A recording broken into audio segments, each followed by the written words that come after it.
ఆ ఆసుపత్రి under ground లో వేల కొద్ది మనుషులు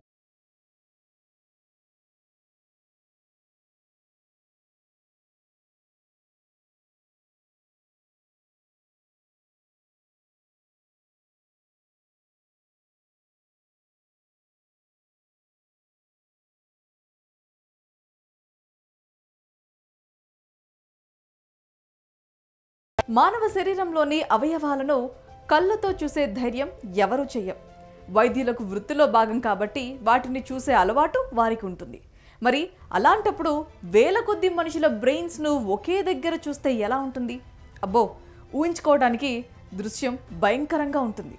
అయితే ఓ ఆసుపత్రి అండర్ గ్రౌండ్ లో 10,000కు మించిన హ్యూమన్ బ్రెయిన్స్ ఒక రహస్య గదిలో పెట్టారు. అది పెట్టి కూడా దశాబ్దాలు పూర్తి అవుతుంది. అయితే ఇప్పటి వరకు అవి చెక్కు చెదరలేదు. ఇంతకీ ఆ మనుషుల బ్రెయిన్స్ అక్కడికి ఎలా చేరాయి?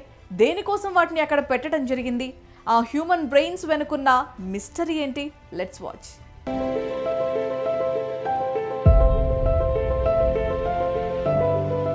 అది 1945 రెండో ప్రపంచ యుద్ధ సమయం. డెన్మార్క్లో ఘోరమైన అత్యంత భయానకమైన సంఘటన ఒకటి చోటు చేసుకుంది. అదే మానవ మెదళ్ల చోరీ.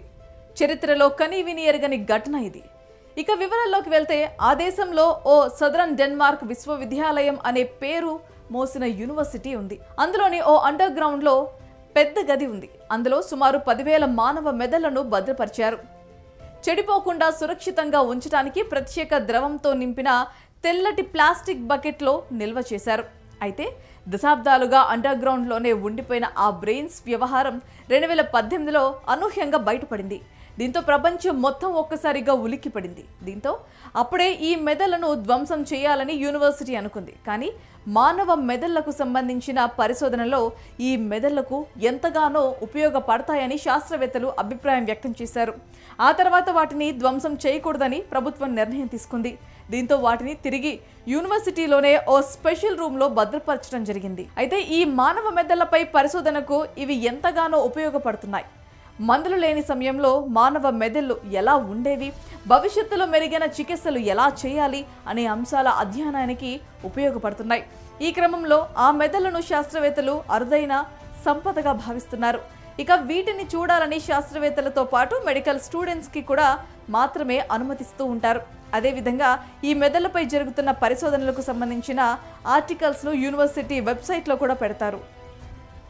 ఇంతకీ వాటిని ఎవరు, ఎందుకు, ఎక్కడ భద్రపరిచారనే విషయానికి వస్తే అయితే ఇదంతా కూడా ఒక యూనివర్సిటీలోని 2 వైద్యుల నిర్వాహం.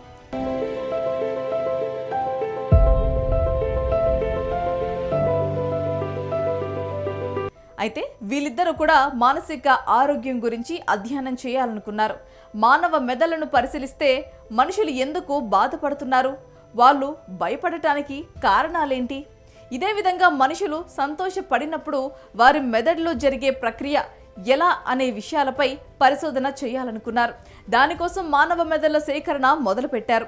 అప్పటి నుంచి యూనివర్సిటీకి సంబంధించిన మానసిక ఆసుపత్రిలో మరణించిన వ్యక్తుల మెదళ్లను సేకరించడం మొదలుపెట్టారు. సుమారు 30 ఏళ్ల పాటు ఏకంగా 10,000 మానవ మెదళ్లను సేకరించారు. అయితే ఆ రోజుల్లో మానసిక అనారోగ్యానికి మంచి మందులు లేవు.